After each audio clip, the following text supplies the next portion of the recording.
أما بعد فأعوذ بالله من الشيطان الرجيم بسم الله الرحمن الرحيم اهدنا الصراط المستقيم صدق الله مولانا العظيم هو الحبيب الذي ترجى شفاعته لكل هول من الأهوال مقتحمين مولاي صل وسلم دائما أبدا على حبيبك خير الخلق كلهم نظرت إلى بلاد الله جمعا كخردلة على حكم اتصاله. رب العالمین کا بحد کرم اور اسی کا احسان ہے جس نے اپنی توفیق سے ہمیں یہاں جمع ہونے کی سعادت عطا فرمائی ہے. دل کی گہرائیوں سے دعا فرمائیں کہ اللہ تبارک و تعالی اس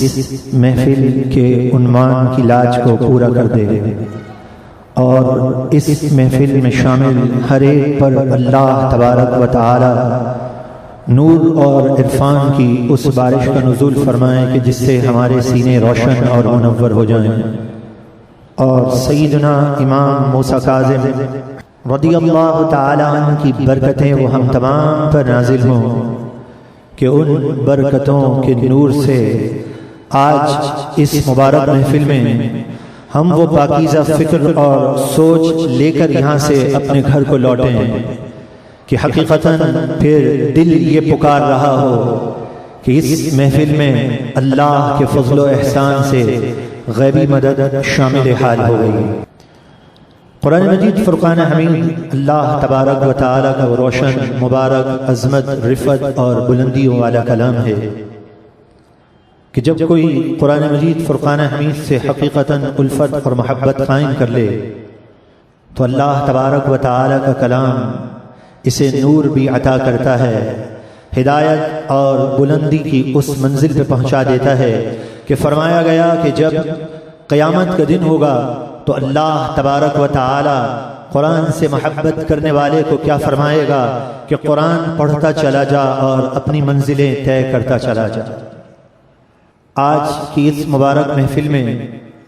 قرآن مجید فرقان حمید میں جن مقدس ہستیوں کا ذکر اور تذکرہ کیا ہے انہی کی یاد میں ہم جمع ہیں. وہ شہدائے احد جنہوں نے اپنی جان کے نذرانے حضور پر نور صلی اللہ تعالی علیہ وسلم کے اشارے پر اللہ کی رضا کی خاطر اپنے جان کے نذرانے پیش کیے تو رہتی دنیا تک ان کا نام روشن در روشن رہے گا، اور جو ان کے دامن سے وابستہ ہو جائے گا اللہ تبارک و تعالی انہیں بھی روشنی اور نور عطا فرما دے گا. میرے پیارے بھائیوں، جب اللہ تبارک و تعالی نے مسلمانوں کی غیبی مدد کی اور جس کا ذکر اور تذکرہ قرآن مجید فرقان حمید میں اس طرح کیا گیا کہ وَلَقَدْ نَصَرَكُمُ اللَّهُ بِبَدْرٍ وَأَنْتُمْ أَذِلَّةٌ، کہ اللہ تبارک و تعالی نے بدر کے مقام پر تمہاری مدد کی اس وقت کہ جب تم بے سر و سامان تھے. اس بے سر و سامانی کے عالم میں رب العالمین کی ذات پر توکل اور اعتماد قائم کر کے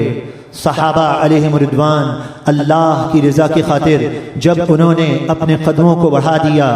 تو وہی کفار جنہیں غرور گھمنڈ تکبر تھا ان کا تکبر خاک میں مل گیا اور اللہ تبارک و تعالی نے مسلمانوں کو فتح اور نصرت عطا کی. اس وقت سے کفار ان کوششوں میں لگ گئے کہ ہم مسلمانوں سے بدلہ لے لیں اور انتقام کی آگ جوش مارنے لگی اور انہوں نے اس کی زوروں سے تیاری شروع کر دی. حضور پر نور صلی اللہ تعالی علیہ وسلم کو جب اس بارے میں علم ہوا تو اللہ کے محبوب علیہ الصلاۃ نے مشورہ طلب کیا. محبوب علیہ الصلاۃ کے بعد صحابہ نے بھی یہ مشورہ دیا کہ جنگ جو کی جائے وہ مدینہ پاک میں ہم ٹھہرے رہیں، دشمن اندر داخل ہو جائے گا تو ہم اس پر حملہ آور ہو جائیں. اور اس مشورے میں جو سر فہرست تھا وہ رئیس المنافقین، منافقوں کا سردار۔ منافق وہ لوگ جو بظاہر حضور علیہ الصلاۃ والسلام کی اقتداء میں نماز ادا کرتے تھے، رکوع اور سجود تو اللہ کے محبوب علیہ الصلاۃ والسلام کی اقتداء میں کرتے تھے اور قرآن کی تلاوت بھی کیا کرتے تھے، لیکن دلوں میں اللہ کے محبوب علیہ الصلاۃ والسلام سے عقیدت اور محبت کا چراغ نہیں تھا۔ اس لیے قرآن مجید فرقان حمید نے ان کے ایمانی دعوے کو رد کر دیا اور فرمایا وَمِنَ النَّاسِ مَن يَقُولُ آمَنَّا بِاللَّهِ وَبِالْيَوْمِ الْآخِرِ وَمَا هُمْ بِمُؤْمِنِينَ، کہ وہ لوگ جو یہ کہتے تو تھے کہ ہم اللہ پر اور آخرت کے دن پر ایمان لے کر آئے، وما ہم بمؤمنین، لیکن یہ مومن نہیں ہیں۔ تو ان میں رئیس المنافقین عبداللہ بن ابی، اس نے بھی یہ مشورہ پیش کیا اور کہنے لگا کہ ہم مدینہ پاک میں ٹھہرے رہیں گے،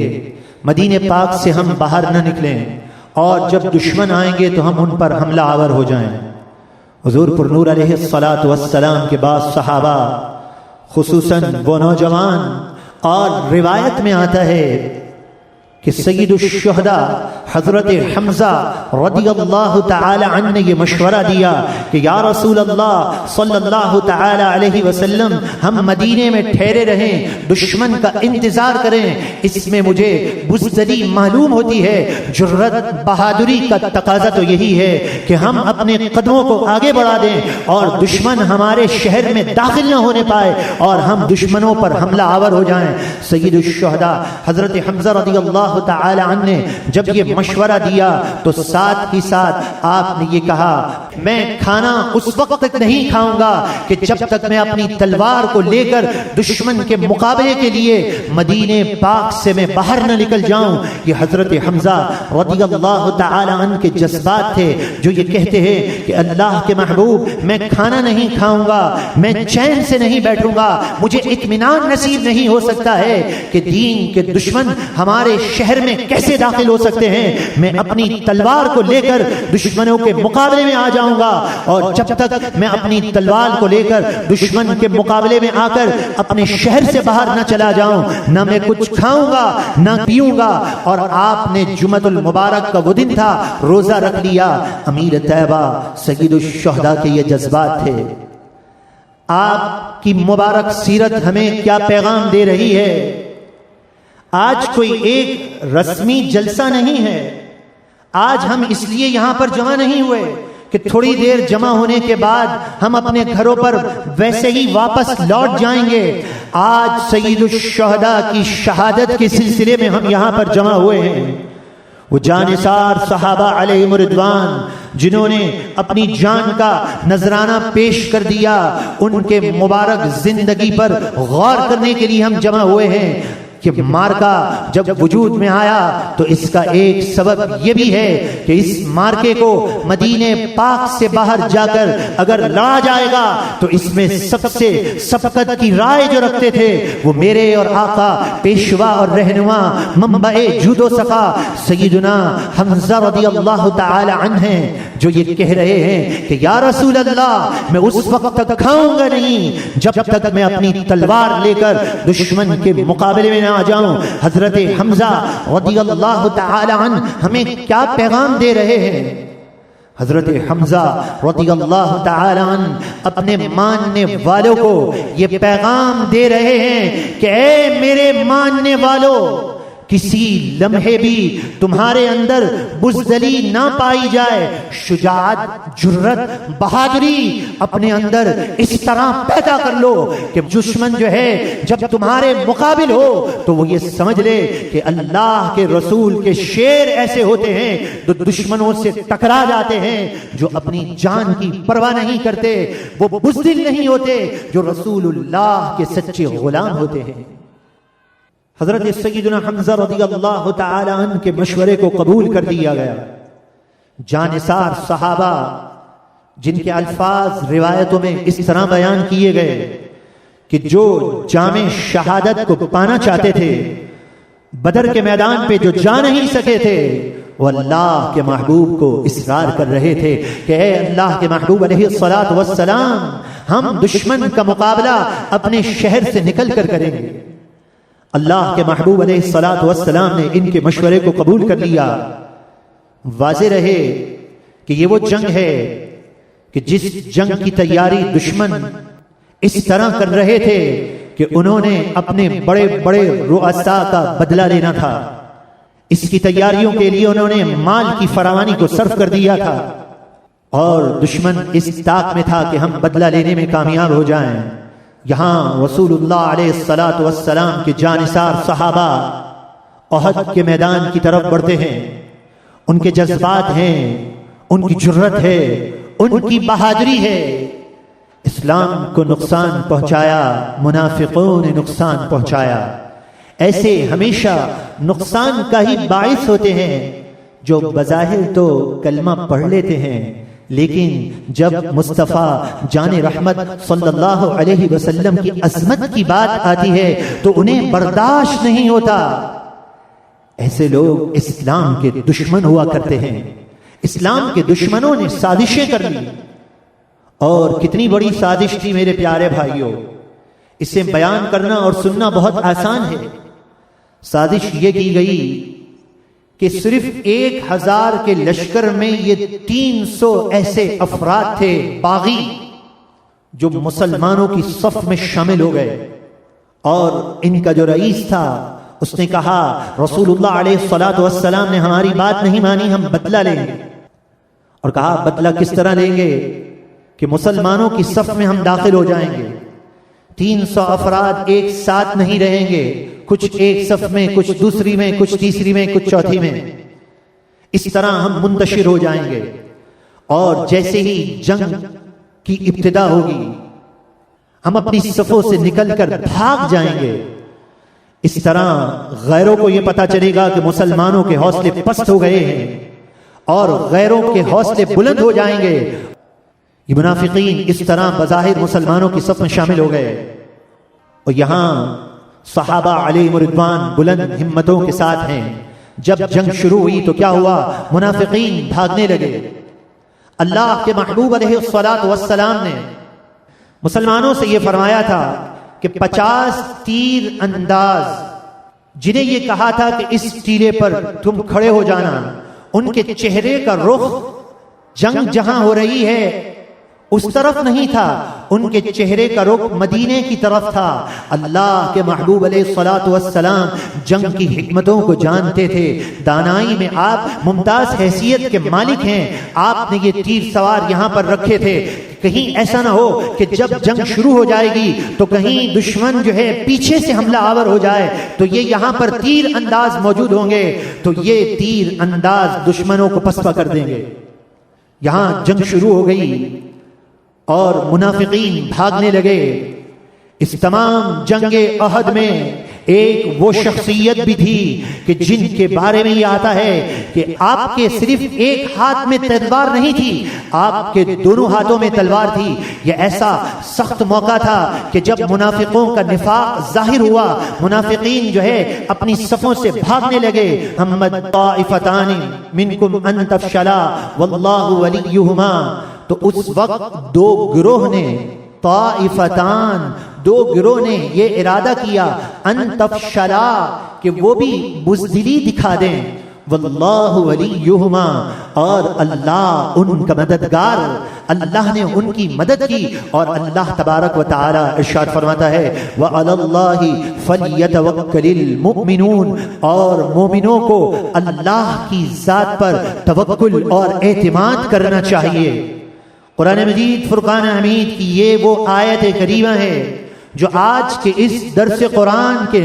نور سے ہم اس طرح منور ہو کہ آج جب یہاں سے لوٹ کر ہم اپنے گھروں میں جا رہے ہوں تو اس آیت کا جز ہمارے سینے میں ہو، یہ قرآن کا نور ہمیں روشن اور منور کر رہا ہو۔ وَعَلَى اللَّهِ فَلْيَتَوَكَّلِ الْمُؤْمِنُونَ، اور مومنوں کو چاہیے کہ وہ اللہ کی ذات پر توکل اور اعتماد کریں۔ جب دو گروہ نے بزدلی دکھانے کا ارادہ کیا، اللہ کی مدد آئی، ان کے قدم جم گئے۔ جب گروہ بزدلی دکھا رہے ہوں، منافقین جو ہے صفوں کو چیرتے ہوئے جا رہے ہوں، اس میں ایک وہ شخصیت تھی جس میں ایک ہاتھ میں نہیں، اپنے دونوں ہاتھوں میں جنہوں نے تلوار لی دی ہوئی تھی، اور راوی یہ بیان کرتے ہیں کہ وہ شخصیت تھی کہ آپ دشمنوں کی صفیں چیرتے ہوئے جا رہے تھے۔ وہ شخصیت کون ہے؟ وہ اسد اللہ ہے، وہ اسد الرسول ہیں، وہ اللہ کی بارگاہ میں، اس کے محبوب کی بارگاہ میں بہت ہی بلند اور بالا مرتبہ رکھتے ہیں۔ ارے یہ تو وہ شخصیت ہیں کہ حضرت حمزہ رضی اللہ تعالی عنہ، یہ تو وہ شخصیت ہیں کہ جب آپ نے ابھی اسلام قبول نہیں کیا تھا تو ایک روایت کے مطابق اللہ کے محبوب علیہ الصلوۃ والسلام کی خدمت میں آپ حاضر ہوئے اور کہنے لگے، یا رسول اللہ، میں نے آپ کا بدلہ لے لیا ہے، ابو جہل نے آپ کو زخمی کیا، میں نے اسے مزہ چکھا دیا ہے، اب تو آپ مجھ سے راضی ہیں؟ اللہ کے محبوب نے جو یہاں پر جواب دیا اسے غور سے سنیے گا۔ اس دین کے درد کو اپنے سینے میں بسانے کے لیے ہم یہاں پر جمع ہوئے ہیں، شہدائے احد کی یاد میں جمع ہو کر آج اس محفل میں حاضر ہونے کے بعد ایک پاکیزہ فکر لے کر یہاں سے انشاءاللہ ہم نے اٹھنا ہے۔ اللہ کے محبوب نے کیا جواب دیا؟ عرض کرتے ہیں کہ اب تو آپ راضی ہو گئے، میں نے ابو جہل کو مزہ چکھا دیا ہے۔ اللہ کے محبوب یہ جواب دیتے ہیں، ارشاد فرمایا، اگر تم مجھے راضی کرنا چاہتے ہو تو سنو، تم اسلام قبول کر لو، میں تم سے راضی ہو جاؤں گا۔ حضرت حمزہ نے اسی وقت اسلام قبول کر لیا اور اسلام میں داخل ہو گئے۔ حضرت حمزہ رضی اللہ تعالی عنہ نے اسلام بھی قبول کیا تو اللہ کے محبوب علیہ الصلوۃ والسلام کی رضا کی خاطر آپ کا اسلام لانا یہ بتا رہا تھا کہ اے لوگو، جو عمل اللہ کے محبوب کی رضا کی خاطر کیا جائے گا اسے اللہ کی بارگاہ سے یہ مرتبہ اور مقام دیا جاتا ہے کہ پھر جبریل امین کا نزول ہوتا ہے، اور جبریل امین حضرت حمزہ رضی اللہ تعالی عنہ کو خطابات سے نواز دیتے ہیں۔ اور اللہ کے محبوب علیہ الصلوۃ والسلام نے کیا فرمایا؟ فرمایا کہ میں راضی جب ہوں گا کہ جب آپ اسلام قبول کر لو۔ گویا اللہ کے محبوب علیہ الصلوۃ والسلام یہ پاکیزہ سوچ اور فکر ادا کر رہے ہیں کہ اے میرے غلاموں، اگر تم مجھے راضی کرنا چاہتے ہو، اے میرے غلاموں، اگر رشتہ محبت مجھ سے اس طرح تم قائم کرنا چاہتے ہو جس طرح میرے حمزہ کا تھا، جس طرح میرے مصعب ابن عمیر کا تھا، جس طرح عبداللہ ابن جحش کا تھا، اگر یہ رشتہ محبت کی تم نور کی کرن اپنے سینے میں بسانا چاہتے ہو تو میرے غلاموں، تم اس بات کو یاد رکھ لو کہ میں تم سے راضی اس وقت ہوں گا کہ جب تم دین اسلام کی بلندی کے لیے اپنی جان کا نذرانہ پیش کر دو گے تو اللہ کا محبوب تم سے راضی ہو جائے گا۔ حضرت حمزہ رضی اللہ تعالی عنہ دونوں ہاتھوں میں تلوار لے کر صفوں کی صفیں چیرتے چلے جا رہے ہیں۔ راوی نے یہاں تک بیان کیا، کسی میں جرت نہ تھی،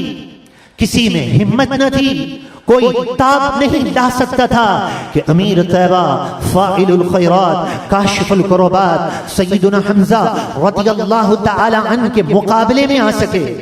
بڑے بڑے پہلوان آتے، آپ انہیں کاٹ کے رکھ دیتے، دونوں ہاتھوں میں تلوار ہیں۔ یہ اللہ کا شعر ہے، یہ اللہ کے رسول کا شعر ہے۔ آپ کو تاڑتے ہوئے حضرت حبشی صرف اسی لیے میدان میں آئے، راوی بیان کرتے ہیں انہیں انعام کی لالچ دی گئی تھی، صرف میدان میں اسی لیے نیزے کی طرح ایک چھوٹا سا آلہ تھا، آپ نشانہ اتنا پرفیکٹ لگاتے تھے کہ نشانہ خطا نہیں جاتا تھا۔ راوی بیان کرتے ہیں ان کے ہاتھ میں وہ آلہ تو ہے، تلاش میں ہے، لیکن موقع نہیں ملتا ہے، انہیں اس چیز کا موقع ہی نہیں ملتا کہ اللہ کے رسول کے شعر کو میں دور سے حملہ کیسے کروں، کہ آپ بڑی تیزی سے صفوں کی صفیں چیرتے ہوئے چلے جا رہے تھے، لیکن وہ طاق میں تھے۔ کہتے ہیں میں تو اسی لیے آیا تھا، جنگ سے میرا کوئی سروکار نہیں، بس میری نظریں اسی پر تھی کہ میں حضرت حمزہ رضی اللہ تعالی عنہ پر حملہ آور ہو جاؤں۔ سیدنا حمزہ رضی اللہ تعالی عنہ جب آگے بڑھتے ہیں، ایک موقع پر تھوڑا سا آپ کا پیر پھسلتا ہے، کسی میں جرأت نہیں تھی، کسی میں طاقت نہیں تھی کہ آگے سے حملہ کر سکے۔ جب آپ کا پیر پھسلتا ہے تو وہ جو طاق میں بیٹھا ہوا تھا اس نے وہ نیزہ ڈالا، تو وہ نیزہ آپ کے جسم میں پیٹ سے ہوتا ہوا آگے آر پار ہو گیا، اور اس کے تھوڑی دیر بعد آپ نے شہادت کا جام نوش کر لیا۔ یہاں پر وہ 50-30 اندازوں نے دیکھا کہ مسلمان جو ہیں ہر طرف سے فتح ہی فتح ہے، مسلمانوں کو فتح ہو چکی ہے، تو وہ 50 تیر انداز جو ہیں دوسرے معاملات میں مشغول ہو گئے۔ یہاں جب دیکھا وہ جو پسپا ہو کر جا رہے تھے، مکے کی طرف دوڑ رہے تھے، انہوں نے پیچھے سے آ کر حملہ کر دیا، تو 70 صحابہ علیہم رضوان جو ہیں کہ شہید ہو گئے۔ مسلمانوں کو جو فائدہ ہونا تھا وہ فائدہ نہیں ہوا، اس میں مسلمانوں کی شکست نہیں ہوئی ہے۔ جو دشمن عزائم لے کر آئے تھے کہ ہم مدینے پاک پر حملہ ہو کر وہاں داخل ہو جائیں گے، دشمن کو بھاگنا تو پڑا تھا، لیکن مسلمانوں کو نقصان زیادہ ہوا کہ اللہ کے محبوب علیہ الصلاۃ والسلام کے فرمان پر جب عمل نہیں کیا گیا اور ان مجاہدین نے جب اپنا راستہ چھوڑ دیا تھا تو مسلمانوں کو نقصان اٹھانا پڑا، اور جب مسلمانوں کو نقصان ہوا حضور علیہ الصلاۃ والسلام پر جب دشمن حملہ آور ہونے لگے تو جانثار صحابہ علیہ رضوان کی کیا کیا جانثاری تھی کہ ایک صحابی کے بارے میں آتا ہے کہ آپ کو 70 سے زیادہ زخم آئے تھے، اور حضور پر نور علیہ الصلاۃ والسلام نے بھیجا کہ جا کر ذرا دیکھو کہ سعد بن ربیع رضی اللہ تعالی عنہ اس حال میں کس کیفیت میں ہیں، اور میرا سلام انہیں دے دینا۔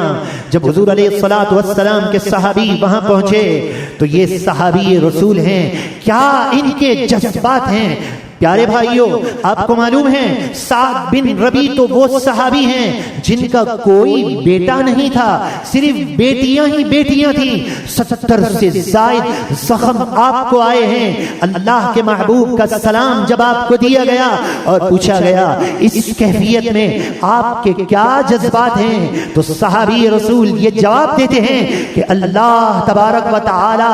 بہترین جزا عطا فرما دے آقا محمد الرسول اللہ صلی اللہ علیہ وسلم کو۔ ارے یہ صحابی تو دیکھیے اس وقت کہ جب ان کی جان جا رہی ہے، اپنی بیٹیوں کی پرواہ نہیں ہے، اللہ کے محبوب سے وفاداری کا عزم کتنا پختہ ہے کہ اس وقت بھی اللہ کے محبوب کی یاد میں اپنے آپ کو مگن کیے ہوئے ہیں، اور کہتے ہیں کہ سنو میری طرف سے یہ صحابہ علیہ رضوان کو پیغام دے دینا کہ اگر ایک بھی صحابی اگر موجود ہے اور دشمن اگر رسول اللہ تک پہنچ جاتا ہے تو بروز قیامت اللہ کی بارگاہ میں کوئی عذر قابل قبول نہیں ہوگا۔ ایک بھی دشمن اللہ کے محبوب کے قریب پہنچ گیا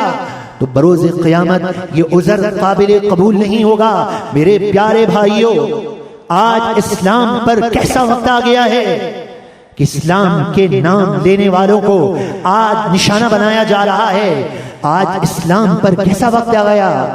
کہ اللہ کے محبوب علیہ الصلاۃ والسلام جو فکر امت میں آنسو بہاتے تھے، اس محبوب علیہ الصلاۃ والسلام کی امت کو یہود اور نصارہ بے حیائی کے طوفان میں مبتلا کرنا چاہتے ہیں۔ شہدائے احد کا ذکر میں ہم یہاں جمع ہوئے ہیں تو ان کا ذکر اور تذکرہ کس انداز میں کیا گیا؟ فرمایا وَعَلَى اللَّهِ فَلْيَتَوَكَّلِ الْمُؤْمِنُونَ، اور مومنوں کو اللہ کی ذات پر توکل اور اعتماد ہونا چاہیے۔ ہمارا اعتماد اور بھروسہ خالق پر، مالک پر، حنان پر، منان پر ہونا چاہیے۔ یہ دھوکے کی عارضی دنیا میں رہتے ہوئے صحابہ علیہ رضوان کی زندگی ہمیں پکار رہی ہے، اے امیر طیبہ کی محبت میں جمع ہونے والوں، تمہیں امیر طیبہ کا خون یہ پکار رہا ہے کہ دیکھو میں نے تو اپنے دونوں ہاتھوں میں تلوار لے کر اپنی جان کا نذرانہ پیش کر دیا، اگر تم مجھ سے محبت رکھتے ہو تو آج بھی وہ وقت ہے کہ اللہ کے رسول علیہ الصلوۃ والسلام کے دین کا مذاق اڑایا جا رہا ہے، مسلمان پسی میں گر گیا ہے اور ہمیں بزدل بنایا جا رہا ہے، ہمارے حوصلوں کو پست کیا جا رہا ہے۔ خدا کے واسطے میرے پیارے بھائیوں، کوئی بعید نہیں کہ اس وقت سید الشہداء حضرت حمزہ شہدائے احد کی براہ راست ہم پر نظر پڑ رہی ہو تو کیا ان کے ایثار ثواب کے لیے ہم نے درودوں کے نذرانے تو پیش کر دیے، بہت پیارے نذرانے ہیں، قرآن کی تلاوت یہ قرآن کا نور ہے، آپ کو مبارک ہو۔ کیا ان نذرانوں کے بعد اب ہماری کیا ذمہ داری ہے؟ درود پاک پڑھنے سے دل میں نور پیدا ہوتا ہے، قرآن پڑھنے سے جرت ایمانی پیدا ہوتی ہے۔ اب قرآن کی تلاوت درود پاک پڑھنے کے بعد اب اگلی منزل کی طرف اپنے قدموں کو بڑھا دیجئے، اور آج کی اس محفل میں یہ عزم کرتے ہوئے، یہ ارادہ کرتے ہوئے کہ اے پروردگار، آج جب کہ یہود اور نصارہ مسلمانوں کے دشمن اسلام سے روک رہے ہیں، کہہ رہے ہیں معاذ اللہ داڑھی والوں کے قریب نہ جاؤ، بے حیا لباس عام کر رہے ہیں، رسول اللہ کے قلب انور کو دکھا رہے ہیں، تو میرے پیارے بھائیوں کیا ہم غفلت کی نیند سوتے رہیں گے؟ کیا ہم آج کی اس مبارک محفل میں آپ سے وعدہ نہیں لیتا، میں آپ سے یہ کہتا ہوں کہ جن کی یاد میں آپ جمع ہوئے ہیں اس نیت کو آپ شامل کر لیجئے کہ اے اللہ، آج کے اس مبارک محفل میں یہ نیت کرتا ہوں، میں یہ ارادہ کرتا ہوں کہ میں اپنی صلاحیتوں کو دین کی خاطر صرف کر دوں گا، میں اپنے گھر کو بیت درود بنا دوں گا، میرے گھر سے درود پاک کی آوازیں آئیں گی، بے حیائی کے طوفان کو میں ختم کر دوں گا، اور اگر خدا نہ خواستہ کسی گستاخ نے اب یہ جرت کی کہ اللہ کے محبوب علیہ الصلوۃ والسلام کی شان میں بے ادبی کی، تو میں اپنی جان کا نذرانہ پیش کرتے ہوئے تحفظ مقام مصطفیٰ کی خاطر میں پیچھے نہیں رہوں گا۔ آپ نیت کر لیجئے، ارادہ کر لیجئے، ہمارا ساتھ دیجئے، ہمارا ساتھ نہیں دیجئے، اپنی آخرت کو سنوارنے کے لیے اپنی ذات کا ساتھ دیجئے، اور جو محافل منعقد کی جا رہی ہیں، جب قرآن کے نور سے ہم محروم ہو گئے، جب قرآن کا درس ہم نے بھلا دیا، جب قرآن کے درس سے ہم نے اپنے آپ کو پیچھے کر لیا، لوگوں نے، اس معاشرے نے ہمیں بزدل بنا دیا، تو نیت کر لیجئے، ارادہ کر لیجئے کہ نور قرآن سے ہم منور ہوں گے، ہم اپنے گھرانے کو جنتی گھرانہ بنانے کے لیے درود پاک کی کثرت کرتے ہوئے حضرت حمزہ رضی اللہ تعالی عنہ کو ہم ایصال ثواب کرتے ہیں۔ تو حضرت حمزہ رضی اللہ تعالی عنہ کی بارگاہ تو وہ بارگاہ ہے، ایک بار آپ کی بارگاہ میں عید کے روز فجر کی نماز سے پہلے حاضر تھا، ایک عاشق رسول وہاں پر آئے، نوجوان تھے، ان کے چہرے سے، ان کی پیشانی سے نور ٹپک رہا تھا، اور انہوں نے حضرت حمزہ رضی اللہ تعالیٰ عنہ کی شان میں قصیدہ کہنا شروع کر دیا۔ ان سے جب التجا کی، انہوں نے یہ قصیدہ لکھا، اور ان کے یہ الفاظ تھے کہ یہ قصیدہ میں تمہیں لکھ کے نہیں دے رہا ہوں، گویا کہ حضرت حمزہ رضی اللہ تعالیٰ عنہ کی برکتیں شامل ہیں جو یہ تحریر کر کے دیا جا رہا ہے۔ اس قصیدے میں یہ بھی شعر ہے کہ یا من یشفع عند حضرتی طٰہٰ اشفع لنا یا اوجہ الشفعاء، کہ آپ کی ذات تو وہ ذات ہے، کہ حضرت حمزہ آپ کی ذات تو وہ ذات ہے کہ سیدنا طٰہٰ صلی اللہ علیہ وسلم کی بارگاہ میں آپ کا وسیلہ پیش کیا جاتا ہے تو آپ کے وسیلے کو رد نہیں کیا جاتا۔ امیر طیبہ تو وہ ہیں کہ محققین فرماتے ہیں کہ اللہ کے محبوب کی بارگاہ میں اگر ان کا وسیلہ پیش کر دیا جائے تو محبوب علیہ الصلوۃ والسلام کی خصوصی نظر ہو جاتی ہے۔ تو آئیے ان اشعار کو کو ہم سنتے ہیں وہ اشعار کو سننے کے ساتھ ساتھ جب اللہ اللہ اللہ کی صدا بلند ہو تو اپنی آنکھوں سے اگر ہو سکے تو ایک قطرہ آنسو کا بہا دیجئے گا کہ اے اللہ میں تیرے محبوب علیہ الصلاۃ والسلام کہ قلب انور کو دکھاتا رہا، ان کی سنتوں سے دور رہا، اے مالک اب میں سچی توبہ کر رہا ہوں، تصور میں امیر طیبہ کی بارگاہ میں حاضر ہو کر انہیں وسیلہ بنا کر تیرے محبوب کی بارگاہ میں پہنچا ہوں۔ اے اللہ تجھے تیرے محبوب کی عظمتوں کا واسطہ پیش کرتا ہوں، تو میرے گناہوں کو معاف کر دے اور بقیہ زندگی میری پاکیزہ زندگی ہو۔